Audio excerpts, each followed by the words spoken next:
नमस्कार, मैं सिमरन पांडे और आप देख रहे हैं श्री न्यूज। आइए देखते चमोली से श्री साथी नवीन चंदोला की रिपोर्ट। उत्तराखंड के चमोली जिले के विकास खंड देवाल स्थित बामोटिया गांव आज भी सड़क और बिजली जैसी मूलभूत सुविधाओं से वंचित है। ग्रामीणों का आरोप है कि 80 परिवार और 500 से अधिक आबादी अंधेरे में जीवन बिताने पे मजबूर है। सड़क न होने से मरीजों और गर्भवती महिलाओं को डंडी कंडी के सहारे अस्पताल पहुंचाना पड़ता है। ग्रामीणों ने वन विभाग और प्रशासन पर विकास कार्यों में बाधा डालने का आरोप लगाते हुए चेतावनी दी है कि समस्याओं का समाधान न होने पर 2027 विधानसभा चुनाव का बहिष्कार करेंगे। और आज तक हमारे ग्राम सभा बामोटिया में आज तक रोड नहीं पहुंची है। रोड की वजह से हमें बहुत समस्याओं का समाधान करना पड़ता है। यहाँ पे इतनी विकट परिस्थितियाँ होती है कि जैसे कि यहाँ पे डिलीवरी होती है या कोई इंजरी होती है, हमें बहुत दिक्कतों का सामना करना पड़ता है। हमने कई बार सरकारों से भी निवेदन किया है कि आप हमारे यहाँ बामोटिया में प्रस्तावित रोड को स्वीकृति कराए और यहाँ पे रोड की व्यवस्था करें। सरकारें आती है, हमें आश्वासन देती है और उसके बाद हमें भूल जाती है। इसमें सर क्या कहते हैं, पिछले साल यहाँ बेरादार से 8 किलोमीटर सर्वे बामोटिया तक हो चुके हैं। प्रथम चरण की सर्वे की थी उन्होंने, लेकिन उसके बाद कोई भी उस पर आगे कार्रवाई नहीं हुई।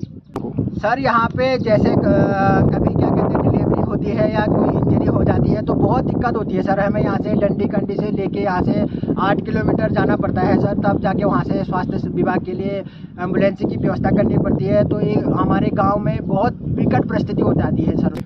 जिस प्रकार से हमें बताया गया सर, PMGSY में इस 8 किलोमीटर रोड का सर्वे करवाया गया था और क्या कहते हैं उसके बाद उसमें दोबारा कोई संज्ञान लिया नहीं गया है। और सर पिछले 2024 के लोकसभा चुनाव का संपूर्ण बामोटिया वासियों ने बहिष्कार किया था और हमारे यहाँ पे कुछ पार्टियाँ आई जिसमें मुख्य पार्टी BJP आई। BJP वालों ने हमको आश्वासन दिया कि आप एक तरफा वोट करें और क्या कहते हैं, तो उन्होंने हमको आश्वासन दिया यहाँ पे कि आप अपना बहिष्कार वापस लीजिए और क्या कहते हैं हम आपके लिए रोड लाइट पानी की व्यवस्था करेंगे। तो हमने यहाँ पे उनकी बात मानी और हमने यहाँ पे एक तरफा BJP को वोट किया और उसके बाद क्या कहते हैं उन्होंने 1-2 महीने के बाद सर यहाँ मकान हमने बना रहे थे।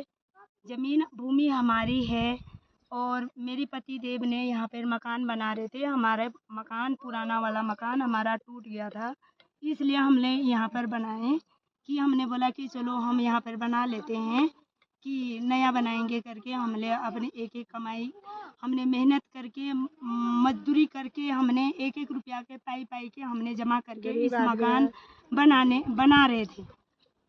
तो विभाग वालों ने हमारे मिस्त्री भी लगाया, हमने घोड़े खच्चर भी लगाया, घोड़े खच्चर भी लगाए। सामान सारे मटेरियल हमने 1 साल 2 साल से हमने इकट्ठा किया। उसके बाद हमने मिस्त्री लगाए, मकान चालू किया।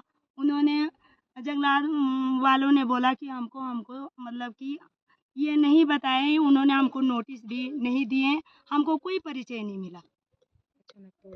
अचानक और हमारी बन के आधा मतलब रेक पटो बन गया था। हमारी मकान की लेंटर डालने के लिए हमारी तैयारी हो गई थी। सीमेंट भी आ गए थे, बजरी भी आ गए थे, कंक्रीट भी आ गए थे, सब कुछ हमने मटेरियल जमा कर दिया था।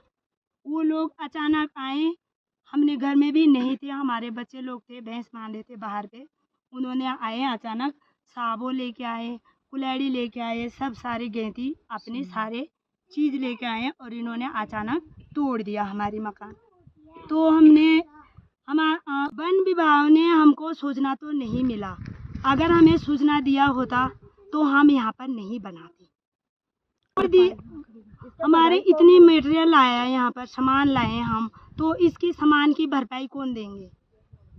और हम अपनी घर से हमने इतनी मेहनत लगाए थे, हम तो बार हमने कमाया था वो तो हमारी पूरी खत्म हो गई, तो इसकी भरपाई हमारे को कौन देंगे? लोन निकाल, हम घर से बेघर हो गए, हमारी मकान भी टूटी गई, हमारे सब कुछ बर्बाद हो गए। हम तो क्या करेंगे फिर हम?